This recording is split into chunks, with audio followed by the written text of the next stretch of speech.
Well, hey there, happy innovators. How y'all doing, huh? You having a good week? Are you getting things done? I know it's been a long time since my last podcast, and I just won't even bother making explanations for it. I just, chalk it up to it's just how I roll. I realize that I'm very sporadic with my podcast schedule, and it's something that is discouraged to do, by people who are professional podcasters. You're supposed to be regular with this kind of thing. But, well, one, I'm not a professional podcaster, and two, I'm so busy doing other things that the podcast sometimes has to take a back seat. And as far as I'm concerned, I'm okay with that, right? I mean, music is more important than me, flapping my gums for 45 minutes. So the music usually takes precedence, right? So you understand. But anyway, I do apologize for the large gap in time in between these last few podcasts. And, I'm on the last 5 podcasts until I get to the 100 podcast mark. So this will be episode 96. And, I did have a plan or a dream or a vision to have the last 5 of the first 100 podcasts be something a little bit special. But, I can't really think of anything to do, believe it or not, which is unusual for me, really. But I decided rather than waiting for some special idea to come around and into my mind, it's better to just start talking. So that's what you got here today. I decided it's time for another podcast. And, the mood was right. So here we are. And I got to tell you, these past couple months for me have been an odyssey. Okay. And it's a long, sordid story that I won't, bother telling you now, because truthfully, I'm still not out of the odyssey that I started a couple months ago. But I'm sure somewhere down the line, the whole story will come out, and I'll explain everything to you. But just suffice it to say that it's been a pretty intense past couple months for me, and in a good way too, a positive way. So it's nothing negative, it's positive. And we got spring in the air now. The snow is melted and the sun is out and the birds are out and they're singing, and it's kind of like that transitional period between the freezing cold of winter and the balmy heat and humidity of the summer. It's like the temperature tends to be just perfect right now, kind of like in the fall. The spring is kind of the same way too, So I've been enjoying that, having the windows open sometimes, and just, having no snow to shovel, and safe roads to drive on, and just beautiful sunshine, sunlight. Spring is a beautiful time of year. Everything's starting to kind of turn green, leafy, and it's worth talking about a little bit, right? I've been noticing this thing lately ever since Eddie Van Halen from Van Halen died, and Neil Peart from Rush passed away, about a year ago. Both of them did. And, I've talked about it before in my previous podcasts that, I really kind of feel saddened by the loss of these two phenomenal musicians, who were regarded as, performers that were at the top of their game. One on guitar, one on drums, 2 different bands, but they both kind of came out of the same era. And, I'm 50 years old, and I grew up listening to Van Halen and Rush, and, I was a musician too when I was, younger and everything. So they were important figures in my life, and like I said, I've expressed it before in my previous podcasts, that I'm saddened by their passing. But lately I'm coming to another conclusion. I think that's maybe a bit more profound, and probably a lot more important to be thinking about or talking about. And it's like basically something like this, that we've really lost, I think we've really lost something,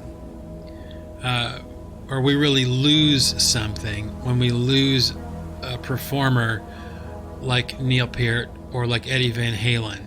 And it's something that can't be replaced, you know.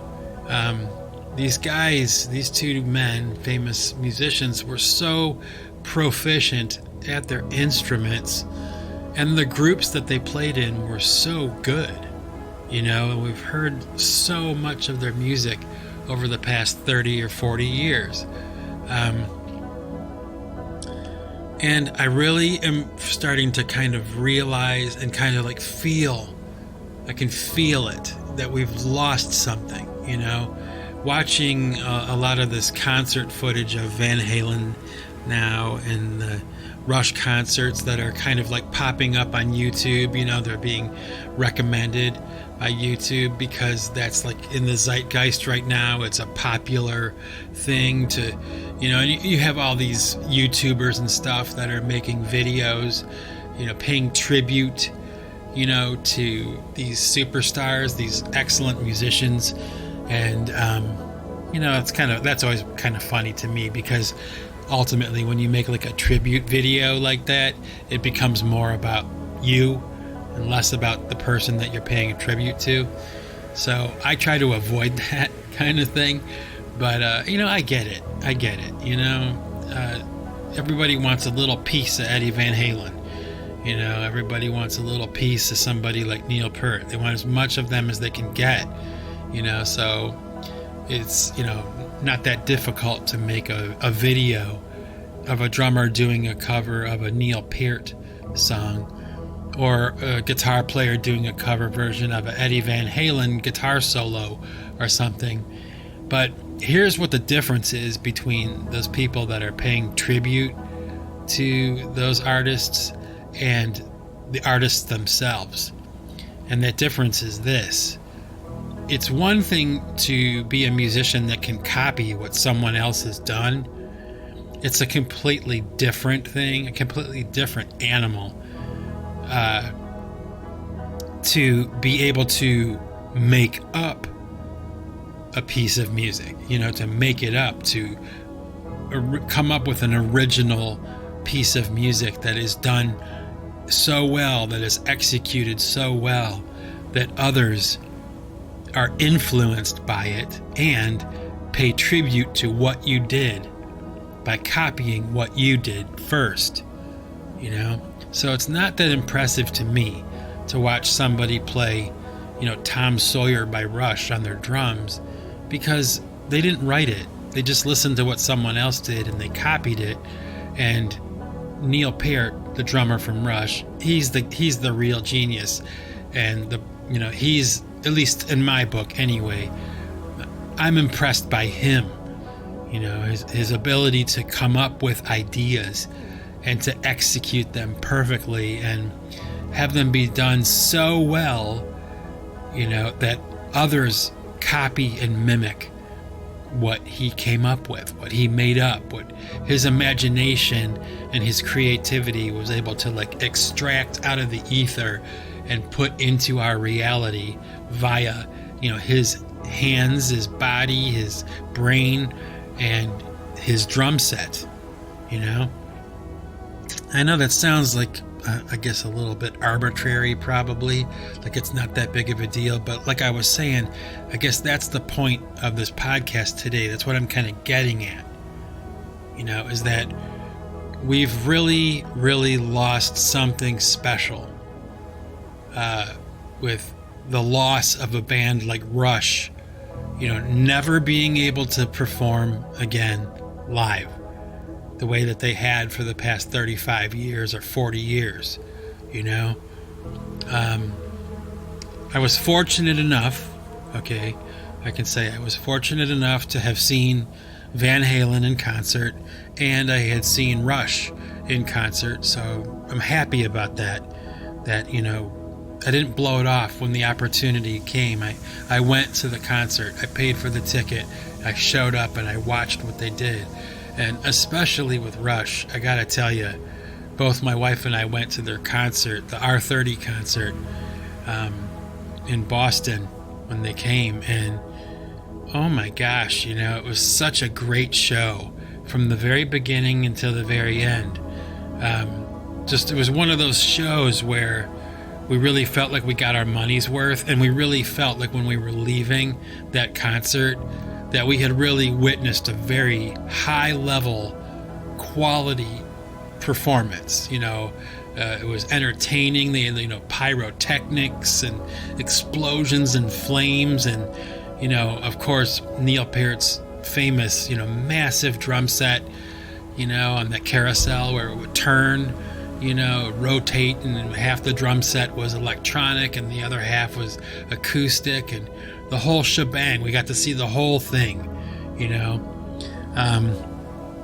and like I said, it's just we've really, as a culture, as a civilization, it sounds funny saying it like this, but I really do feel that we've really lost something. We really have. It's really tragic that we won't ever be able to see Rush perform any of their music again live, and the same with Van Halen. I checked out just because there's so much stuff coming up into my feed, like on YouTube. There's so much stuff about Van Halen and so much stuff about Rush, coming at me. I noticed that Eddie Van Halen's son, Wolfgang Van Halen, is starting to release music on his own. And I gotta say, he had this one song, I think it was called Don't Back Down by Mammoth. That's the name of the band, I guess, that he's calling it.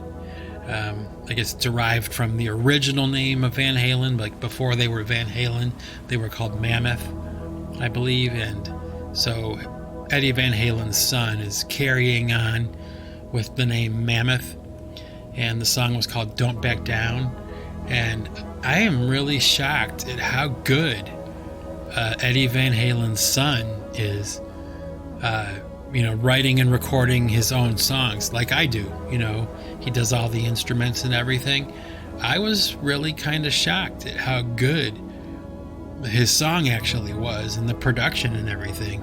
I'm not sure, how much of it really is done by just him. I'm sure that on some level, he's connected enough to the music industry to have really major people probably helping him out.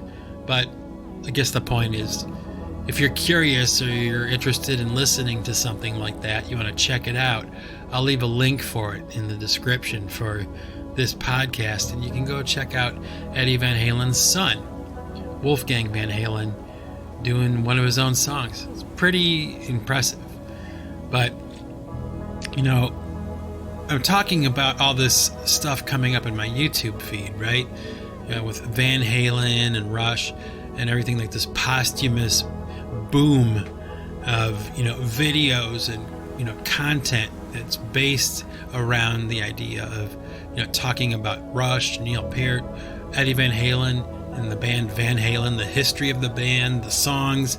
And it's getting to the point now where it's like people are literally paying homage to Eddie Van Halen and Neil Peart now. It's like they're beyond influential and beyond just, pop stars or rock stars. They've become icons, and they're like, almost like worthy, of worship by other musicians now. It's becoming that kind of thing.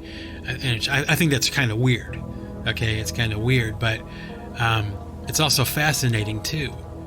That they've transcended their instrument now that they've died, now that they're no longer here.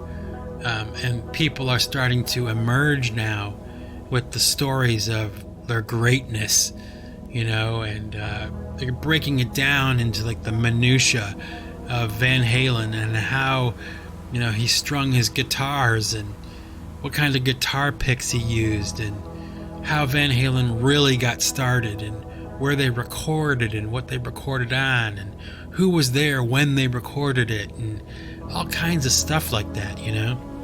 And I don't know about you guys, but for me, okay, like one thing I've noticed is like when I go into like a store, a grocery store, you know, or a mall or something, or whenever there's like a sporting event on television or something, you know, there's music being played almost constantly, you know?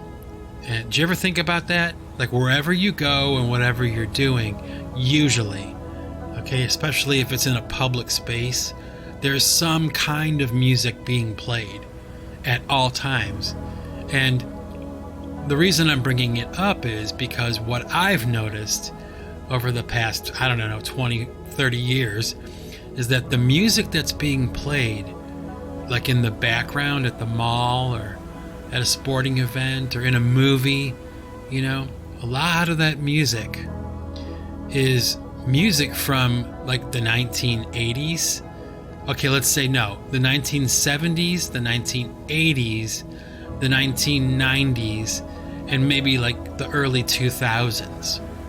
Okay, there's not a whole lot of new music being played like, you know, at the mall or something. It's not like it was when I was younger where, you know, a band would come out with a song, let's say like when the Red Hot Chili Peppers, you know, first broke onto the scene, and you know, they were releasing like Superstition, you know, that cover version of that Stevie Wonder song, and they were a new band, and Mother's Milk was a newer album, and they were just kind of starting to break.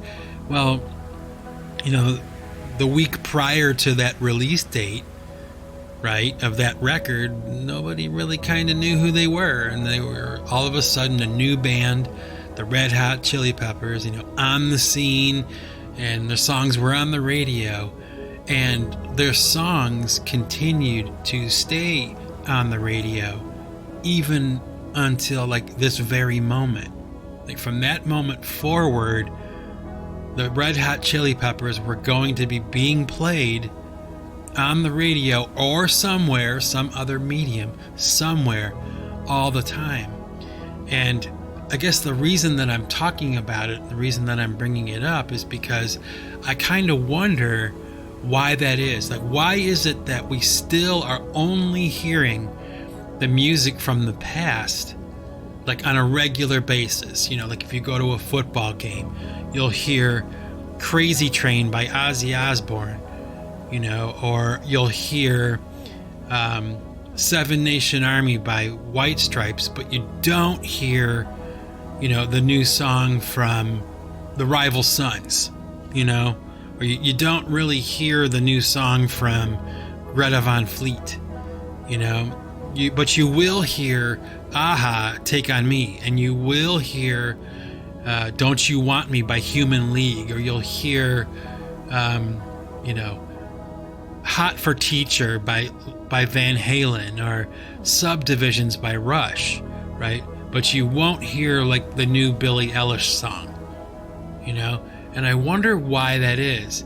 And I suppose to kind of like cut to the chase, I guess my best guess is that it is because the music of that earlier part of my life, the 70s, 80s, 90s, early 2000s, I really do feel, okay, that the quality of the music is actually better than the new music that's coming out. And I know I can hear you, you know, I sound like an old man, right? Like, get off of my lawn, right? But I'm telling you, that's not it. That's not it. Because I listen to a lot of new music, and I'm open to all kinds of styles of music, and you know, I can usually find something I like about anything. Okay, even if I don't like the music, I might like something about it, right? So I don't consider myself to be like an old man that way, you know. I mean, music is my trade, you know, it's what I do for money. So it's a different relationship, for me than it is for a lot of other people that I know. I listen to a lot more music. My taste is usually broader than, my friends and stuff. So why is that? Why is it? What is it about the music of my younger days that is making it so much better than what's coming out right now? Is it the way that the songs are recorded? Maybe. Is it the way that the songs are written and performed? Probably. There's a lot of things, there's a lot of qualities about that older music. There were certain standards that had to be met that really kind of, for the most part, no longer really have to be met. Because technology does allow for a lot of repair work and things to be fixed after a song has been recorded. Now, I know this is a technical conversation, okay, about the recording process, but I have a couple of theories about why I think the music of the earlier part of my life is better than the music that's coming out now. And one of the qualities that I think makes the music of the earlier part of my life, the first half of my life, better than the music that's coming out, let's say, in the second half of my life, okay? Delineated by the age of 50, okay, let's just say. There's a process in recording that's done now. It wasn't always this way, but it's how it's being done now, where there's the quantization, that's the term, quantizing, the quantization of tracks in a song. And quantizing is a way of kind of taking a recording that's imperfect, technically imperfect, and snapping it into perfection via the computer. So let's say you play a drum beat to your Clicktrack, on your song, and you're trying to stay in time with the Clicktrack. It's a guide, right? And let's say that some of your snare hits or your bass drum hits, they're not quite hitting perfectly, okay? Well, you can program a computer to take all of your drumming and automatically pull it into perfection, okay? So you play it imperfectly, and then after the fact, you can make it perfect at the click of a button, okay? And they call that quantizing, Now, quantizing is a technique that I personally don't use. A lot of my peers do. Most of the music that you hear being, released on the radio now, especially a lot of the hip-hop music, is all quantized, okay? And that's not to say that the groups aren't talented or don't really have the ability to play the instruments properly in a recording or on a recording, but it does call them into question at least a little. You have to wonder, right? Like, can they even really play the song properly, or are they relying on the computer to make it perfect for them? Now, for me, personally, I don't use quantizing. I play to a click track the old-fashioned way, a metronome, one of those things that goes, it gives you the beat, the tempo, and you play to that sound, right? That you play to that. That's what I do. And for the longest time, I thought to myself, because I wasn't using the modern technique of quantizing, and there was an audible difference between my songs and the songs of other artists that are coming out now, at the same time I'm releasing new music, there's this huge difference in the sound, and it's because of the way I'm recording my songs. And for the longest time, I felt that was kind of like a strike against me, that it somehow made my music, I don't know, less than like what other artists were releasing, like my peers or contemporaries, right? And, you know, I used to think that way, but I don't anymore, because what I'm starting to slowly realize, and I'm starting to hear other musicians talk about this very subject, okay, is that when you quantize music, when you allow the computer to snap your music into perfection, like into perfect time, okay, you lose some of the rocket sauce, you know, you lose some of the magic of a song. And it's very subtle, and for people who don't play music and, you know, they're unfamiliar with the recording process, this is probably all like, you know, makes no sense to you at all, okay?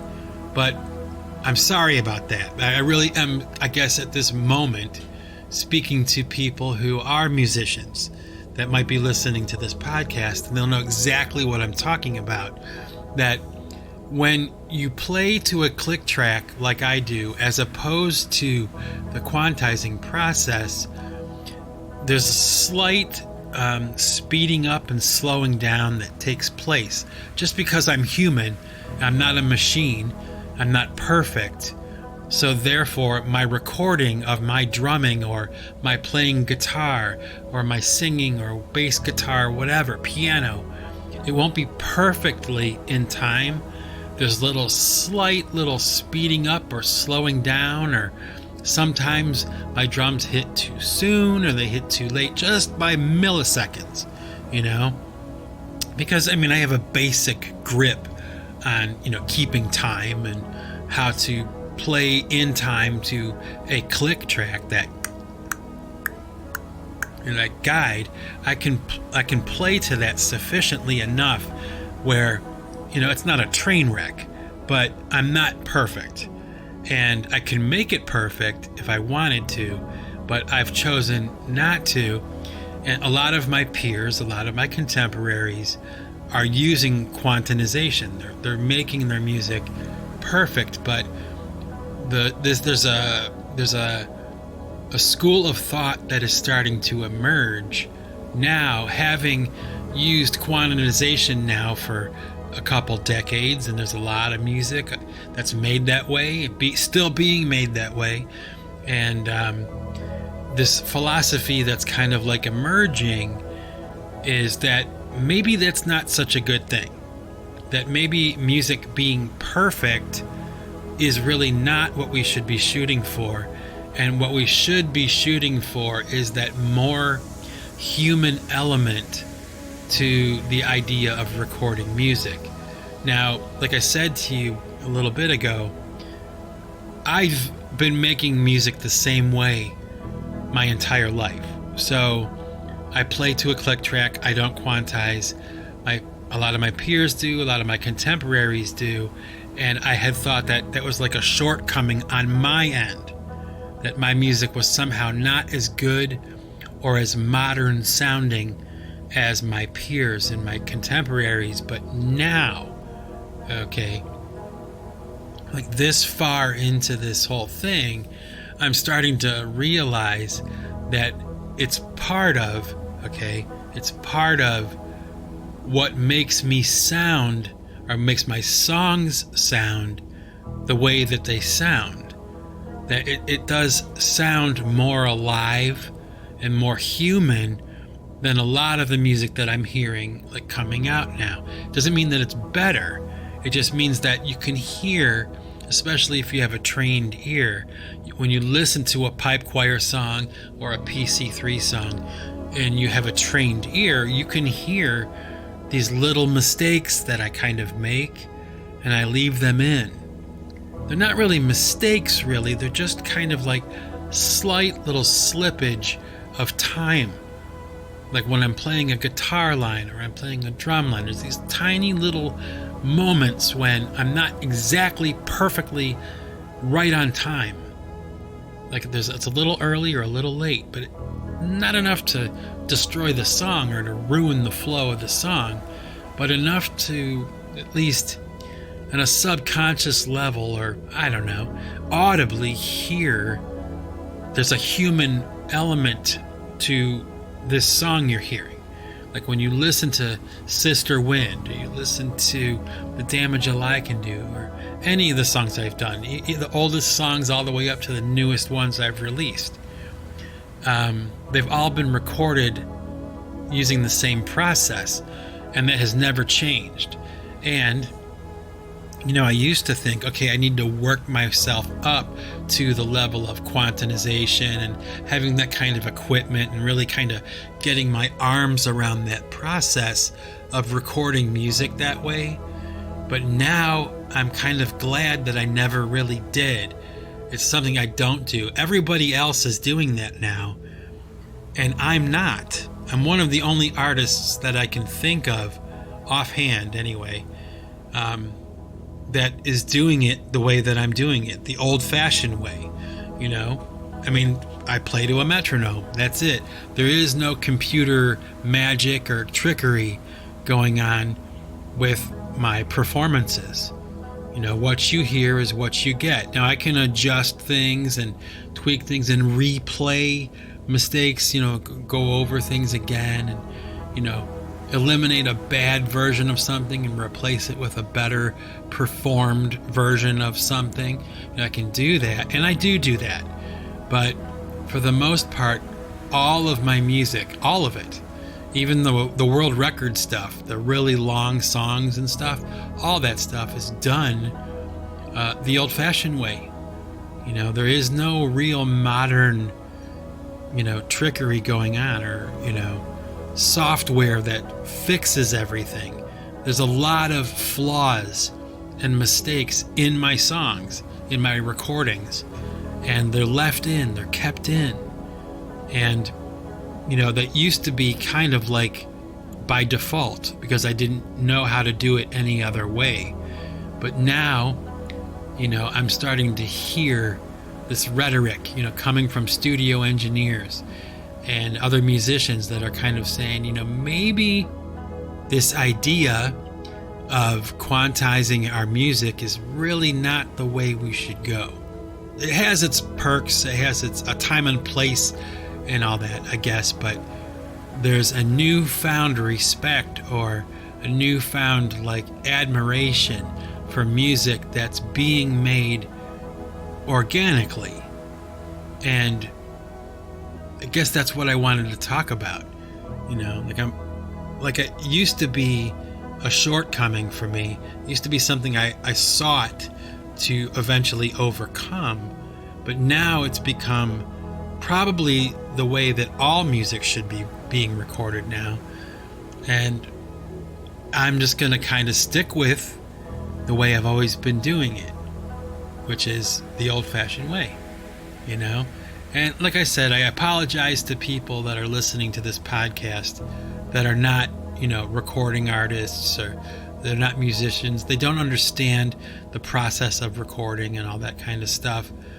And, I guess maybe in the future I could talk about that more, maybe try to explain how things are done. But for all you musicians out there, especially like you home studio people, engineers that are doing it out of their house like I am, you know what I'm talking about. I know you do. And go back and listen to some of my stuff, and you'll see what I mean. It's very subtle, but now it's become like a badge of honor for me. I guess that's my point, And this, and that idea of the music from the past, being better than the music that's coming out now, I think, or I feel, is because of that fact that a lot of the stuff that we're hearing all the time, constant rotation, like at stores and, sporting events or on the radio, it's like always the same songs.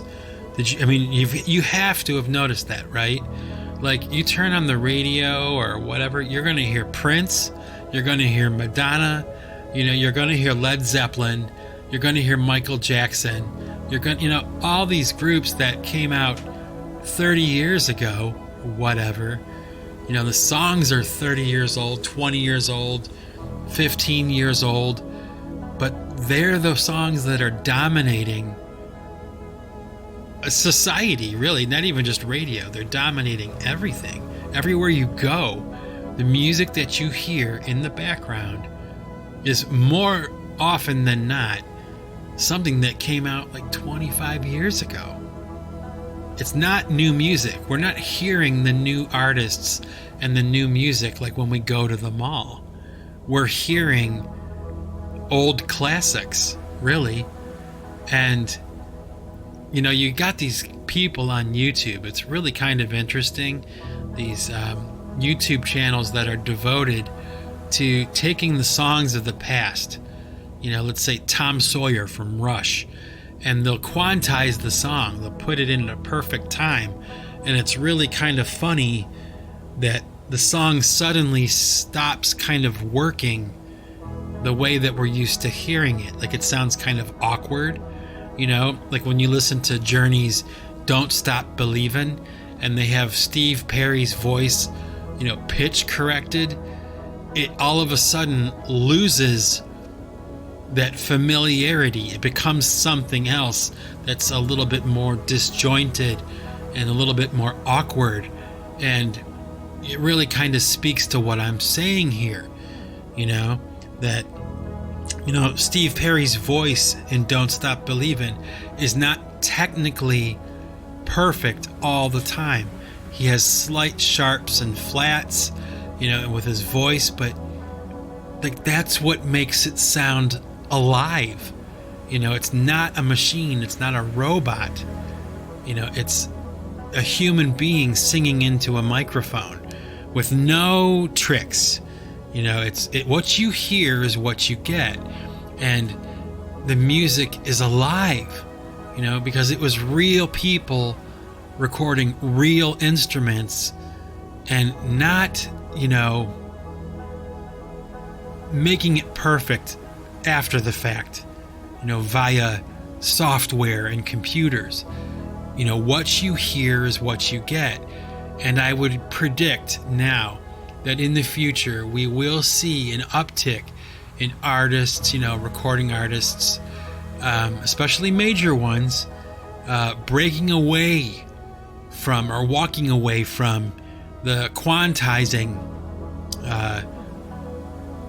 technique, and heading more into something that's a little bit more reminiscent of the past, where the music sounds a little bit more organic, played to a click track, recorded on tape, not digital. It's like I predict, I guess for whatever my predictions are worth, I predict that in the future we're going to see a return back to the old school ways of recording, reverting back to that old style, and I guess that old style that I've never really abandoned, used to be something I thought was like a fault of mine. Now I think it's a badge of honor. I wouldn't do it any other way. And I'm glad I never really learned or got into quantizing or auto-tuning my voice or, whatever. I mean, you will never hear a vocal, sung by me that's been auto-tuned.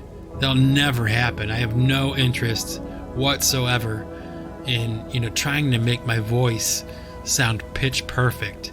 It's just not something that's important to me. Never has been, and it never will be, especially now from this point forward. What does it mean? Is it important? Is it a game changer for anything? Does it change anything for anybody? No, not really. No, it just solidifies my position in all of this, and if you're wondering what it is, what that quality is about some of the recordings that I've done, like why does it sound a little bit more alive? Well, folks, there you go. There's the secret. I do it the old school way. I pick up an instrument, I play it in, I record it, and I don't use any computer tricks to fix it. It is what it is, and if it's not performed right, then I redo it. I do it correctly. And so there you go.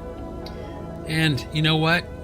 That's about all I want to say for today on this podcast, this Singularity podcast, number 96. We're working on our way to podcast number 100. We're going to get there, folks. Don't you worry. And, until next time, until episode 97, this is Mike Bostwick from Pipe Choir Records signing off. And remember, folks, if you want to keep what you've got to give it away. Take it easy, everybody.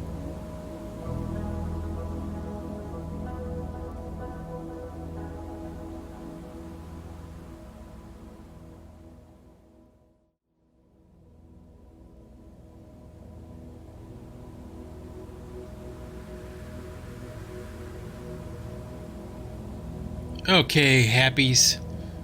All my happy innovators that were kind enough to stick around to the end of the podcast for some music. And you know what I got for you today? I have a song that I did. It's called Monachine. And the other day, my wife and I were in the car driving somewhere, and she likes to listen to my songs on her iPod, which I think is kind of cool. I can appreciate that. She really does like the songs. It's not just because I'm her husband or something. She likes it. And she played me the song Monachine, and she was kind of telling me how much she really likes the song. And I thought that was pretty cool, And to tell you the truth, it was, it's kind of like I don't always go back and listen to my songs. I do sometimes, I enjoy it. I enjoy listening to what I've done and things like that, but I don't really do it too often. And Monachine is one of those songs that,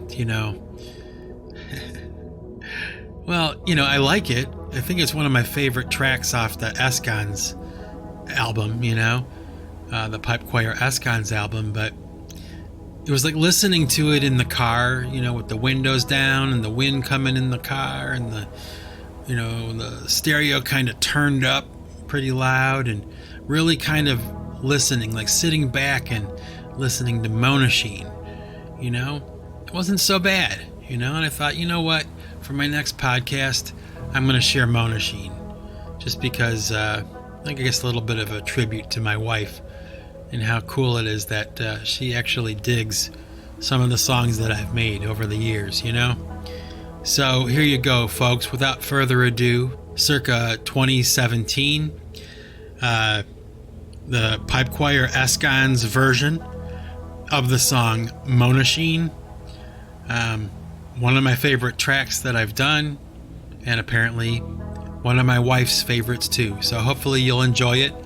Peace out, everybody. Talk to you next time. Behave, stay out of trouble, be safe, have fun, and see ya.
distance calling.